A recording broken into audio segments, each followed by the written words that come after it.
Hi, welcome back, everyone. Um, you all have probably noticed that there is a lot of complexity in our lives and in our world. And what we're going to focus on inside of this session is how do we interact with that in a skillful way? How do we make choices when there's multiple pressures, when we have multiple commitments and concerns? How do we navigate those in a way that serves us and serves the people that we love and care about? And then also, how do we live inside of a broader society that's also adding pressures and impacting us and again the people and communities that we care about in a skillful way or in a way that lines up with our values. So there's no easy way out is how I tend to think about it, but there are ways that we can be in the complexity that we've inherited and the complexity in which we live that are skillful, that are caring, that are powerful, and that are loving. So that's what we're going to be exploring inside of this session. I actually want to start us off here with looking at something that we call sites of shaping and sites of change. And let me bring that up for us. So on your screen, there's concentric circles. This is actually a model that comes from public health. And I want us to start here and just take a view of the multiple circles in which we live to maybe help in some ways describe why life can feel so complex. You'll see in the middle, there's our individual experience, our individual life, our cares, commitments, navigating the daily world. The next circle we expand from are our families, our intimate networks, those people we love, we care about, we may interact with on a daily basis, but that are really in our sphere of love and concern. Then if we get bigger than that, we're also all inside of communities, and that could be a regional community, that could be an identity community, that could be a community based around interests or beliefs, but we tend to be settled inside of or set inside of communities.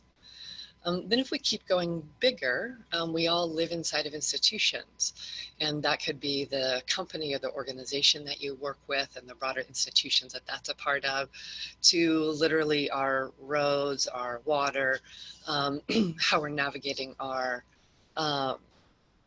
economies.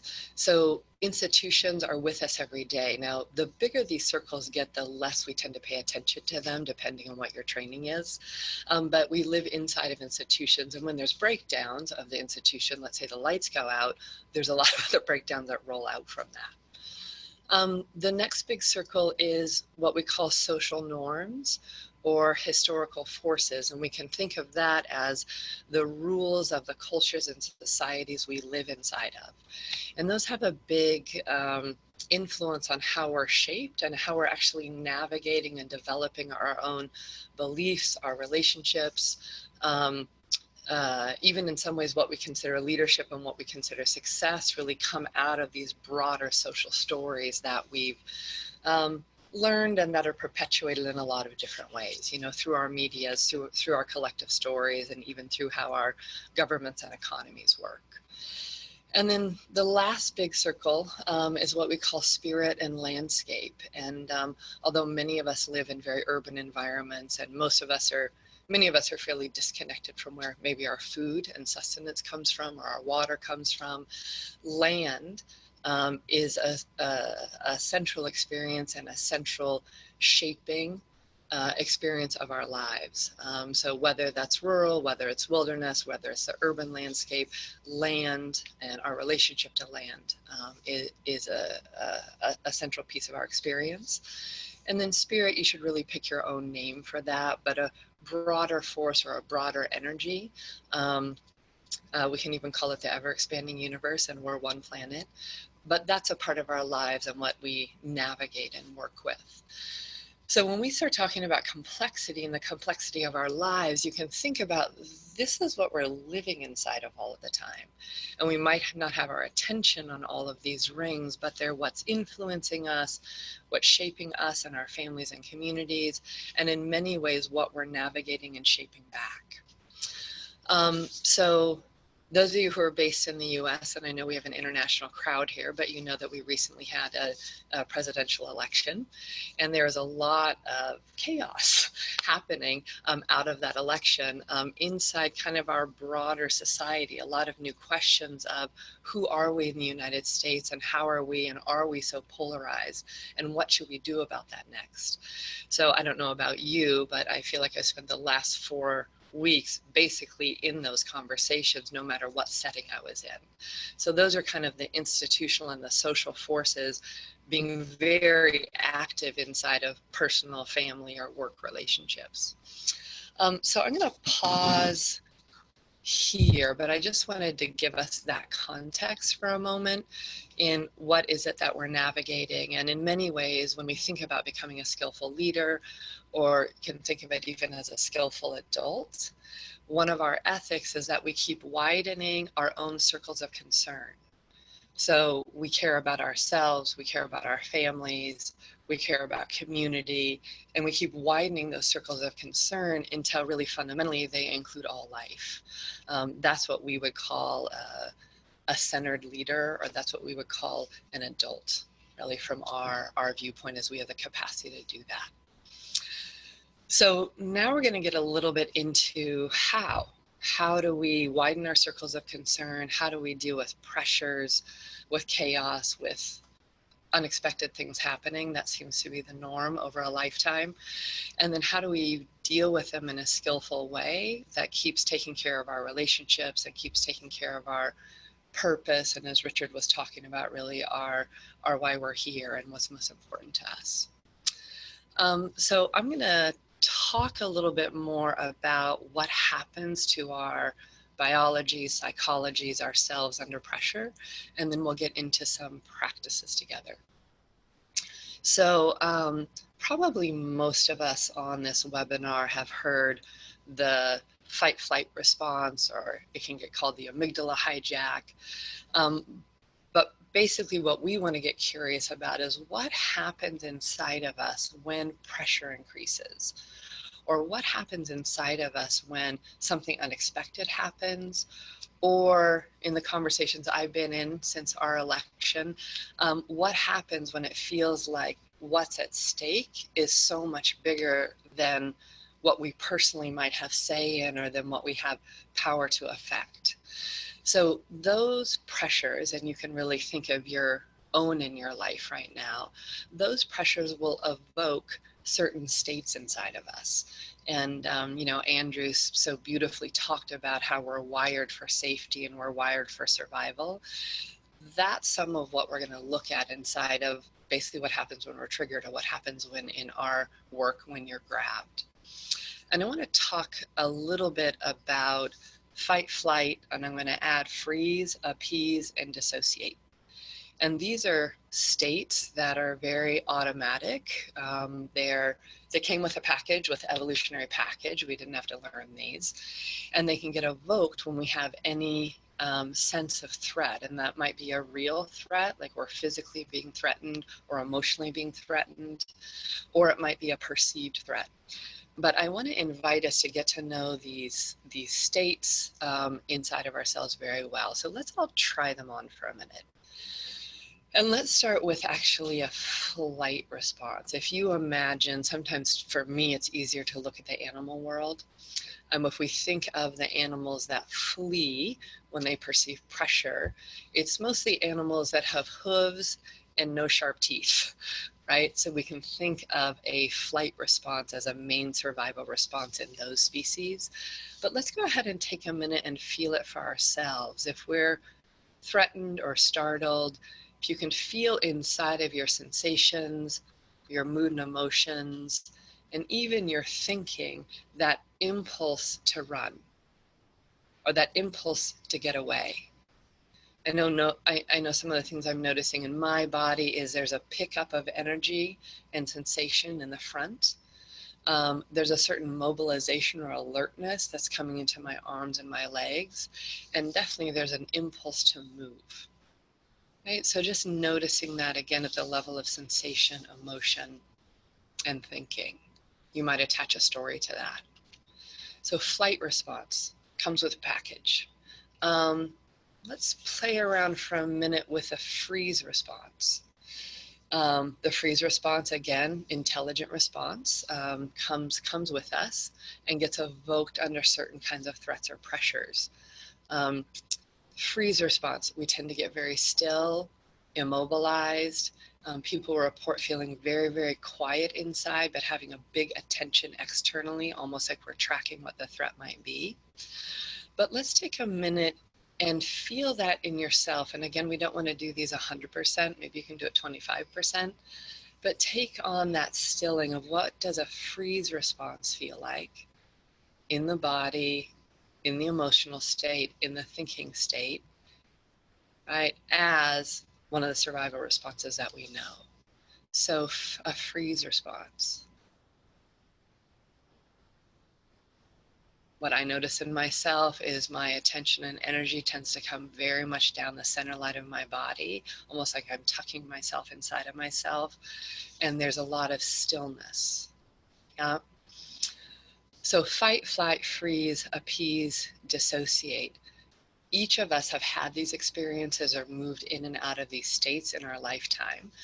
And what we tend to do is we tend to get really, really good at one or two of them, almost like we have a double major, but good at one or two of them because they were what were most adaptive, often in our developmental years.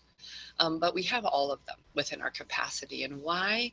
We want to get to know them so well. And again, not from like, what a good idea or a concept, but get to know them well. Like, I know this lived experience is because the place that we can most quickly interrupt a survival reaction, move it into a more centered, responsive set of actions based on what we care about, is at the level of sensation.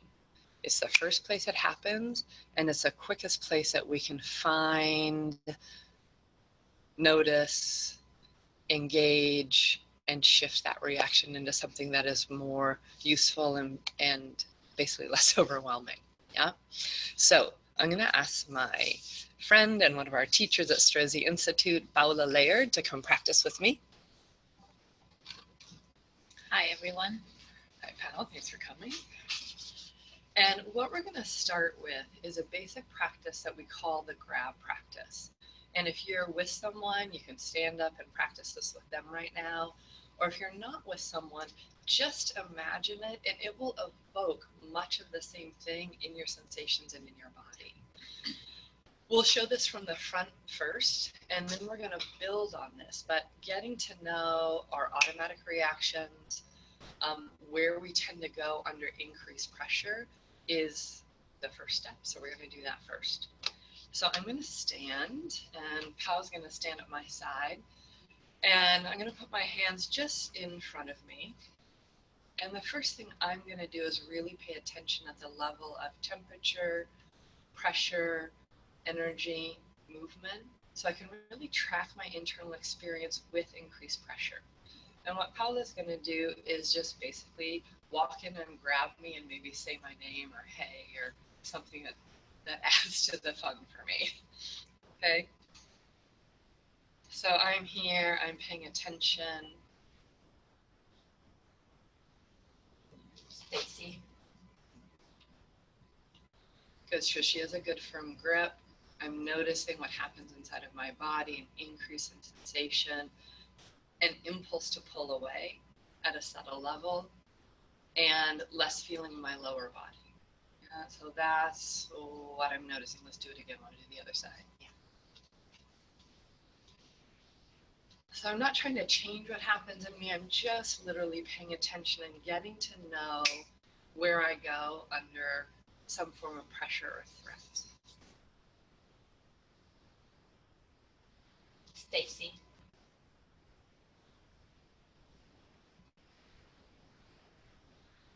Again, noticing my jaw tightened up a little bit. I pressed my tongue into the roof of my mouth. The energy increased and went up in my body. And I could feel my broader senses trying to assess how dangerous she was or not. My impulse, again, internally was to move away. And then as I assessed that it might be all right, this is really all under the level of thinking, I started to soften or come back in. I also really left my own arm, almost as if she can have my arm, but she can't have the rest of me. Okay? Paula, would you mind saying some of what you notice in being the grabber? Because that's also an increased stress situation. Yes. So definitely as a grabber, this might be like a conversation I need to get in, or like somebody I actually need to like impact for a reason or for where I'm going. And so I also felt like tightness in my solar plexus and in my core, and my breathing started to go faster, and my heartbeat went faster as well. Thank you. So all of that is like, we in somatics would call this in the circle of somatic awareness. And it's not awareness just to be like, cool, I can feel more, because sometimes it's really cool to feel more, and sometimes it's actually not that fun to feel more because it's uncomfortable. But what's so important about it is as we can track ourselves and be with ourselves at the level of sensation, we can notice what's going on long before we say something that later we regret, or long before we take an automatic habitual action that doesn't actually serve us, the people we care about, or our purpose. Okay? So getting to know ourselves in the grab. What we're going to do now is actually build on top of that. So grab, noticing how we get triggered or stirred is a first step. Then we're going to center and do something that we call blend or joining. Okay? So Paula and I are going to demonstrate this, and then we'll unpack it a little bit. And we're going to change directions here. Again, the same setup. I'm going through my day. Hands a little bit out from my hips so she can grab me easily, and at some point pressure or a grab comes. Hey, Staci. I'm noticing my reaction, the first move. My jaw tightened, my energy went up, kind of same. I'm noticing that. And then what I'm going to do, instead of reacting out of that state, is I'm going to take that moment to recenter myself. And this is what we practiced in the last module with Richard. So I'm going to drop my attention lower in my body. I'm going to center and relax myself back into length, and then width, and then depth. And then I'm going to remind myself, what is it that matters to me? Yeah? So I'm going to take that moment, or those moments, to do that. And then I'm going to join what it is that's triggering me or pressuring me or grabbing. So let me do that on the other side without all my narrative. I'm in my day, I'm in my life, and inevitably pressure comes, a threat comes. Staci. I first notice the reaction. I take whatever time it needs to relax, recenter myself.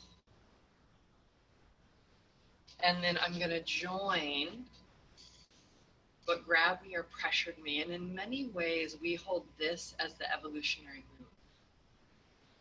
Blending or joining, in some ways, you can say, is taking on the perspective of the person or the conversation or the situation that's triggering me or grabbing me.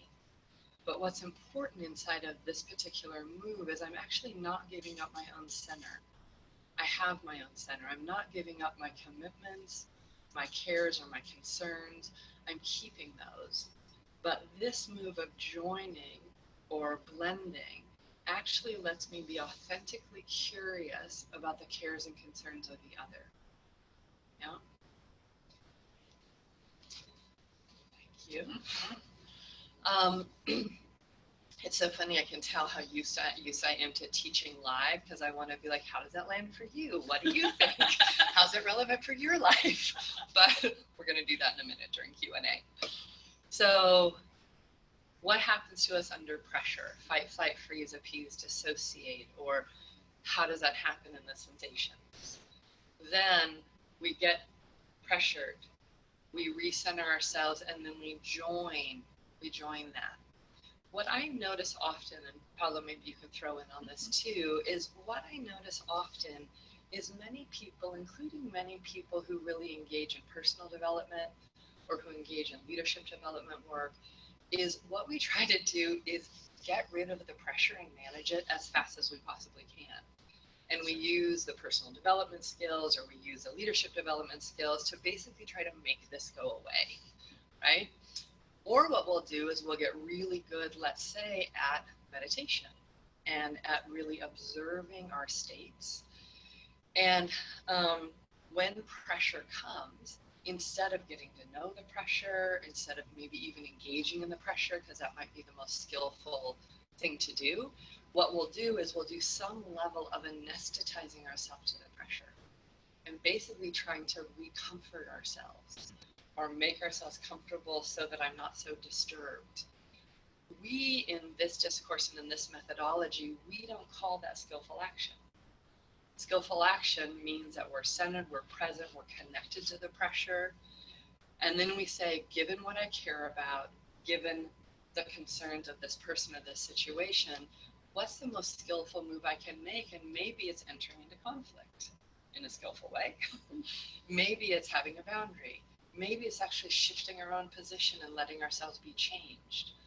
Maybe it's talking deeply about what we both care about, but we're looking at how do we get back to a place of choice, of presence, of connection to what we care about so that we can choose an action rather than react. Anything you want to add there? What I want to add there is like what you're saying about like doing that blend. It's like it takes care of everybody's dignity. Like it takes care of your dignity and your concerns and your cares, but also takes care of mine. That's beautiful. Right. That's great. Let's actually take this live. So inside the practice, there's the physiology that we're feeling, our attention there. And then we want to actually take any practice like this into the live hopes, challenges, and content of our lives or of our leadership. So inside of this next practice, I'm going to actually ask Paula to come in representing a pressure that's an actual pressure inside of my life. Which one should I pick? Okay, good. So pressure that I'm going to share is... So this is an organizational pressure. There's a shift inside of the NGO, Generative Somatics, that Pao and I both partner inside of, where the capacity inside the organization is not meeting the demand. And because the demand is very important, what's happening in our diverse communities, what's happening with our environment, my commitment is very strong to making sure we can meet demand. But hurrying up doesn't really help that much. So what I'm going to have Pao do is come in and grab me with content of like, hurry up. We have to figure this out. There is a lot of need. Yeah. And move, grab me inside of that pressure. You good? Yeah. Okay.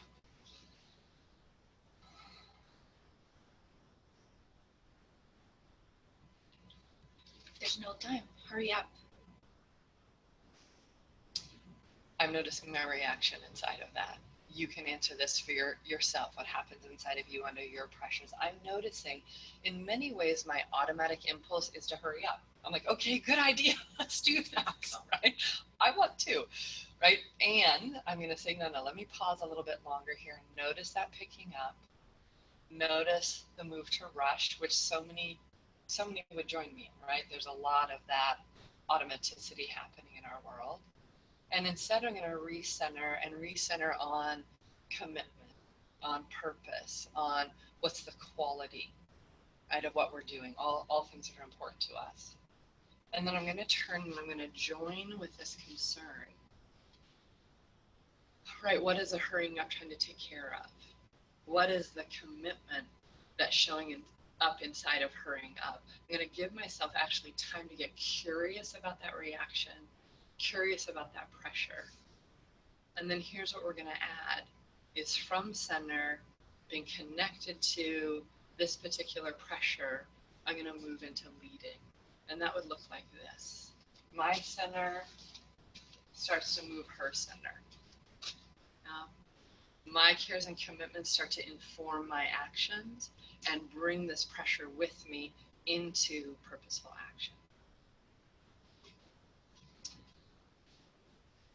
All right, excellent. This is putting a lot into our webinar, but I really wanted to go through and unpack these practices and how they really build on top of each other. Paula, would you be willing to talk about what it is like, the difference between being led, like making you do something, versus being joined with, I know your cares and concerns, and leading and moving the pressure from that place?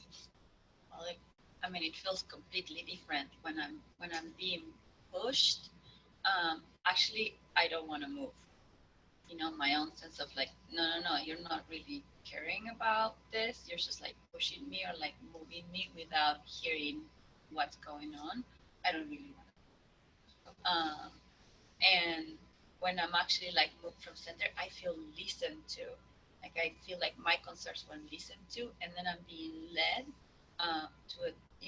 to a different vision that might not necessarily be my vision, but that I'm actually agreeing to, following through with choice. It's just like it gives me choice. Can we try again the other side? Yeah.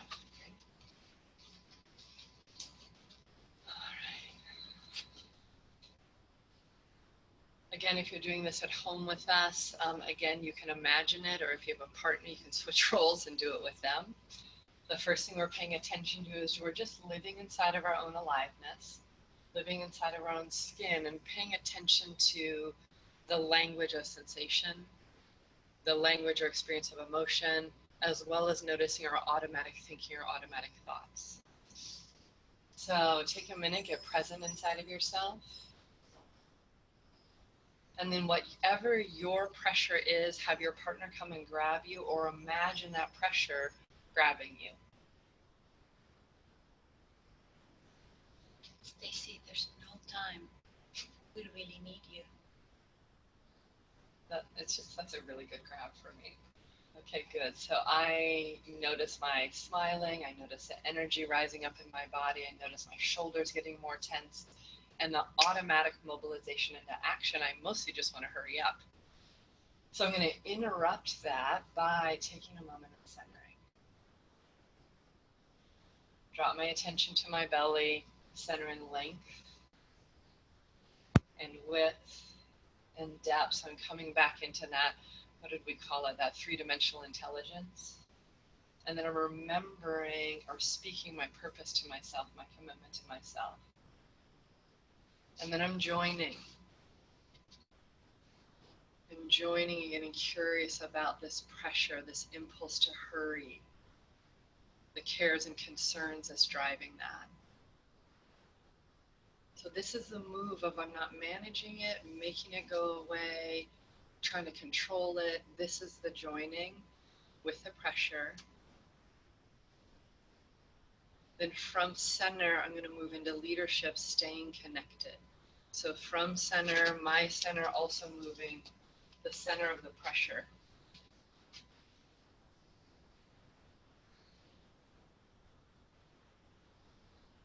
Mm-hmm. I'm going to sit back down. Thank you for practicing. Thank you for having me.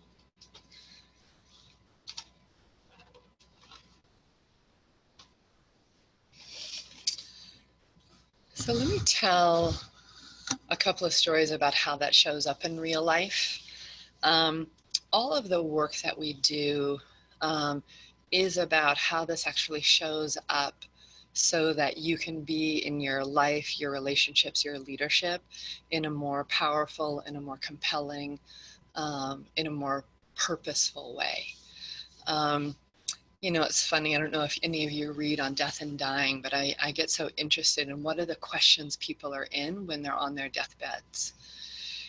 And, you know, again and again, you know, as studied and reported, the questions folks are in are about the quality of their relationships.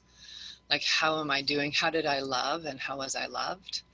And it's about contribution. What difference did I make and for whom? And we're big supporters of engaging those questions early, putting practice behind them, and then really having that become really a center stream of life, right? To build a satisfied and meaningful and contributing life. And I just want to acknowledge we're not doing this in easy conditions. You know, obviously there's a lot of range of experience, culture, how people live, what levels of pressure we're under, and chaos and change and pressure are inevitable. And getting good at those, getting good at noticing how we get thrown, getting good at recentering, getting good in engaging in pressure or letting pressure be, whatever the most skillful action is a core part from our view of what lets us have really the lives we want and make the difference that we want. So the last thing I want to speak to here inside of this is the unknown. The pressures we talked about were life pressures, social pressures, family pressures. And I think one of the other pressures we live in, whether consciously or unconsciously, is how much is unknown, or really how vast life in the universe is if we let ourselves pay attention there. So the same practice that Paula and I did about daily life pressures, or even figuring out our purpose pressures, can very much be cultivated and practiced inside of being able to tolerate not knowing or tolerate the unknown. And I use this word tolerate not in the negative sense of like I'm bearing it or I'm tolerating it, but literally in a very physical or energetic sense, is I can be with the sensations that emerge for me when I'm faced with the unknown. I can be with the sensations without moving into automatic reaction.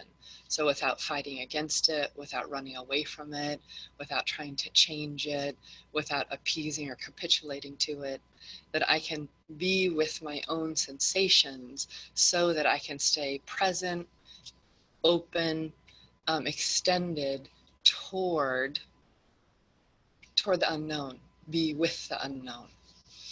I don't know if this will make sense to you all, but the longer, I'm in this field 20 years now, and the longer I'm in the field, at some fundamental level, what I realize is so many of our pressures, conflicts, and breakdowns in our leadership or in our lives, that a central part of them is that we can't stand being with the life that's running through us. We can't stand being with our own physical sensation.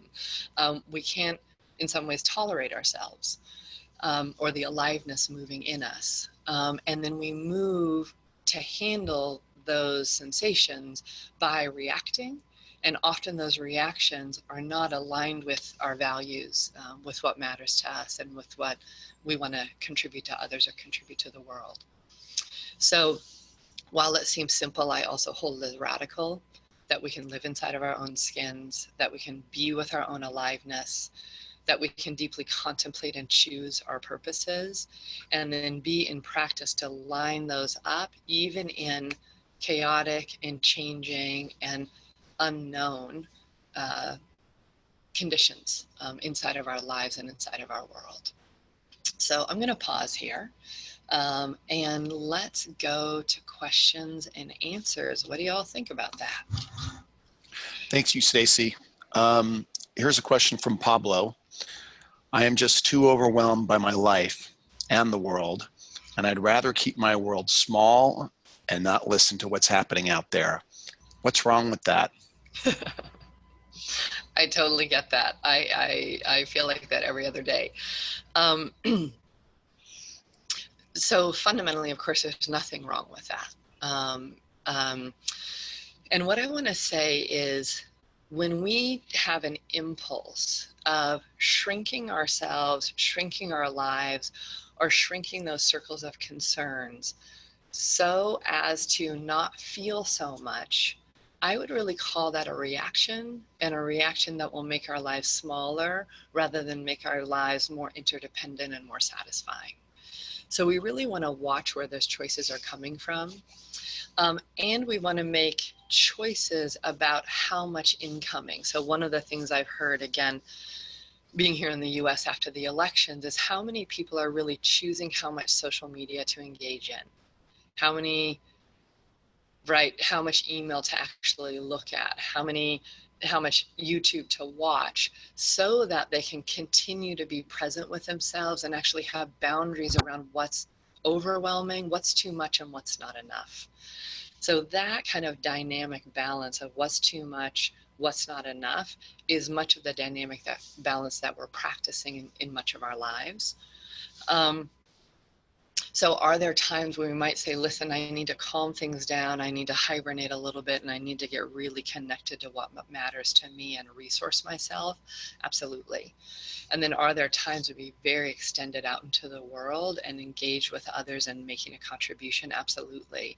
And part of the skill of practice, or the skill of trying to learn how to be human, I think, is that modulation, when to have boundaries and shore up, and then when to open. But making our lives smaller so as to not feel overwhelmed, I have not seen that work as a satisfying solution. Let me just give one more example. Somatics is very, very good at helping to heal and transform trauma. And I've worked with many trauma survivors over time. And often what I'll see is survivors of trauma will try to avoid the things that trigger or bring back the traumatic experiences in their thoughts or in their sensations. And by avoiding this, and then avoiding that, and then avoiding this situation, all of a sudden what happens is their life starts to shrink up and is much more defined by avoiding trauma than defined by being alive. And we are a real stand for and fight for being alive, and then learning how to do that more and more skillfully. Thank you. Kristen is asking, what are the fight, appease, and dissociate responses that you mentioned earlier? Awesome. Okay, I'll talk about those for a minute. Fight, appease, and dissociate. Well, again, I tend to go to the animal world to understand them better. But if we think about a fight response in the animal world, you can think about bighorn sheep, butting horns over territory or during rutting season. We can think about lions and tigers and bears, right? So claws and fangs help with fighting in the animal world. What's interesting to me, and I might have to double check this with Andrew, but in most of the research that I've looked at, animals will use the fight response, unless it's territory, unless it's rutting. Animals will use a fight response as a last resort, because even in a fight, if the winner gets wounded, those wounds can still get infected and they can still die. It seems to me that humans are the animal that most proactively uses a fight response to navigate power territory conflict. But a fight response, we tend to pick up, move forward, set a jaw, bring out our fangs, right? That type of attack is more how fight response lives inside of us. So you can check out your version of that. Dissociate and appease. Appease, the dog rolling over on its back, showing its belly. That's an appease response in the four-legged world. If you can think about what's actually happening in that situation, is the dog is showing all of its vital organs to the other dog and basically saying, I won't hurt you, don't hurt me, right? So if we show our vital organs and an animal attacks, it's much easier to be hurt or to die. So that's a show of appease. I won't hurt you, don't hurt me. What's very interesting in the human animal is we unconsciously do a very similar thing. So often an appease response in us can show up as like, oh, that's okay. I don't care, whatever you want. And we'll do this kind of moving of the neck to one side or to the other as part of our appease. We'll actually shrink our size to get not as tall. And what's interesting about this move is what we're showing is our jugular vein. Right? And that is just like what the dog is doing, showing its organs. Our organs are already showing, but we're showing the jugular, which is one of the quickest ways, of course, to be harmed or killed, is cutting the jugular. So appease response, getting small, apologizing a lot, letting other people define the space. That's how it shows up in behavior. And then dissociate, it's being here without being here. It's like being able to check out and go away. To me, what's fascinating about somatics is you can ask people, when you check out, when you're not present, when you go away, where do you go? And most people can give you an answer. And in dissociation, most people will report that they come up and out of their bodies and float behind themselves, or go away into some other imaginary place. The third thing that often people will say is they tuck themselves way down inside of their guts where no one can find them. So those are ways of taking something essential and removing it from harm's way, even though our physical body is here still. And as I talk, I'm completely fascinated with what Andrew would say, with what Andrew would say about what's happening in the brain and nervous system with that. But those are fight, flight, freeze, appease, dissociate. Those are ways that they show up in us. Staci, can you talk about ways, and this is from Susan. Staci, can you talk about ways you practice yourself when lots of demands are coming in? Yeah, that's good. So I assume you're talking about my positive practices rather than my bad practices, because I have both. One of the things that I do, and I can't underestimate the power of centering and the power of understanding how your own self picks up, tightens, contracts, cuts off energy, whatever you do under pressure. Getting to know that is so important. So with multiple pressures coming in, and I feel like these last 4 weeks has been exactly one of those segments of time. One of the things I track is I track my jaw and I track my upper back, because those are two places where I'll move into contraction most quickly. I'll pay attention to when that's happening. And then often I will pause in my day. I'll stand up at my desk or on whichever conference call or Zoom call I'm on, and I will stop and center myself. And so much of that experience is dropping the energy down, lower in the body, making contact again with the ground, and letting my structure relax. Now that changes my emotional state, and what's I think also important is it tends to change my view and my interpretation of what's happening. So when I'm centered, I can see longer term. When I'm centered, there's not only this one pressure or right in front of my face. I go, right, I'm in a landscape of multiple pressures. Which ones are important and which ones am I just going to let do their thing? And I can be much more strategic inside of where to put my actions, my energy, my conversations. So I would say that as a baseline. Those of you who know the practice, the two-step, which is a movement practice, luckily we're in an office where I can practice with my coworkers, but the two-step also is a very strong practice for me to settle myself. And inside of that, remember, there's not actually in this moment a panic response needed, right? We're planning for the next 4 years. We're paying attention to the rising and falling of different dynamics. And again, which needs my or our attention. I hope that was useful. Thank you. Here's a question from Rebecca.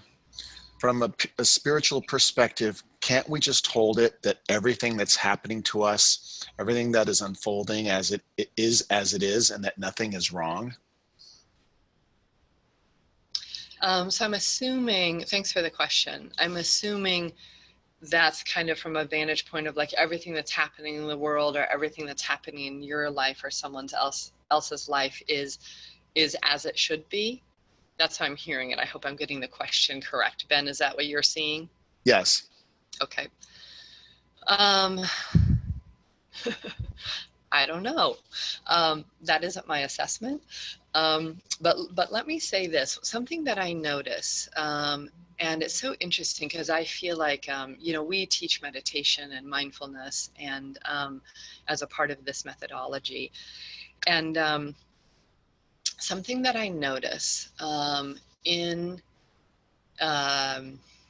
do I want to say this? Something that I notice often in folks who are focusing a lot on spiritual development, meditation, that what can happen is we can go into what we call a spiritual bypass, which again is almost like, how can I stay in a very calm state, a very unaffected state, and in some ways try to distance myself from the world so that I'm not as impacted by it because it's so uncomfortable.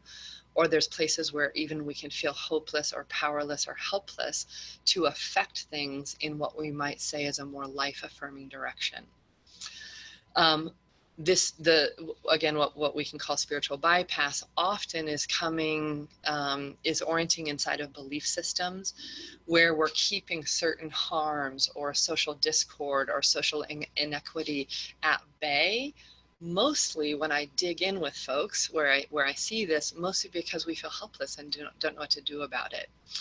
So I don't think I would interpret, I mean, in the big picture, I don't know.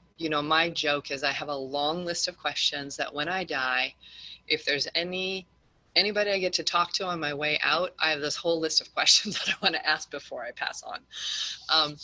But when I look, I see that we're more empowered, we're more interdependent, we're more connected, and people really speak to being deeply satisfied or on purpose when we are engaged in the difficult questions of life, when we're engaged in the difficult situations that society hands us in many ways or that we've inherited, and then when we're doing things that we're engaged in communities that are in life-affirming practices. That is so far, being at this stage of my life, those are that level of engagement, which means that we're going to feel a wide range of sensations, a wide range of emotions, and then learn how to manage and be with ourselves inside of that. That state of engagement, of interdependence, of being with the unknown, of not knowing how to answer certain questions, of even dealing with helplessness, that is when I see people reporting that, again, they're the most satisfied, the most fulfilled, or feel the most on purpose. Thanks. And I think this will be our last one. We have a couple of minutes left. From Anonymous, Staci, how can we be truly helpful and constructive when in close relationship with a person who becomes very influenced by their stress?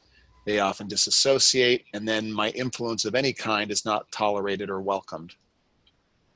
Yeah, great question. That's a really great question. So the first thing that we can do, maybe not the first thing, I'm going to give us a couple of things. One thing that we can do is know what's important to that person. And sometimes we have to go, do I want them to calm down because I'm getting so affected by them and I want to calm down? Or do I want them to calm down or shift themselves because of the negative impact it's having on them and what they care about? So one of the first things to get curious about is, what do they care about? What are they committed to? What's important to them? And it's funny, I think we should shift some of our basic questions when you're like, hey, how you doing today? To like, hey, what do you care about? So that we can actually get to know that about each other, and we can orient and start to build relationship and partner from that perspective. The second thing I would offer is, just like Paula and I practice, that their stress means that they're being grabbed, right? They're being triggered, and they don't know how to be with their sensations, contractions, energy in a different way than what they're doing. So you can imagine that you could do that thing about facing in the same direction as them and joining with them and getting really curious about their state. It's like, wow, what's this state like for them? I wonder how it shows up in their sensations. And behind that state, what is that state trying to take care of? One of the things I just love about somatics, and that's kept me in the work so long, is that we are not a pathologizing orientation. The orientation of somatics is basically like, wow, that's an adaptive behavior, or that's an adaptive state. What has it been trying to take care of? It might not be taking care of that anymore, but at some point historically, to set up that set of behaviors or those adaptations, it was trying to take care of something. So you get really curious and interested in what that state is trying to take care of for them. And that could just be your own curiosity, or you could even have those questions with them. That kind of knowing what someone cares about, and getting really curious about their states, even their states that don't really serve them that well, those two things already tend to shift someone's state, not through trying to manage them or tell them to do something differently, but rather by, in our language, by blending with them, by joining them without losing your own center. A lot more to practice and talk about there, but I'm going to pause because I know we need to wrap up. Thank you very much for continuing to join us.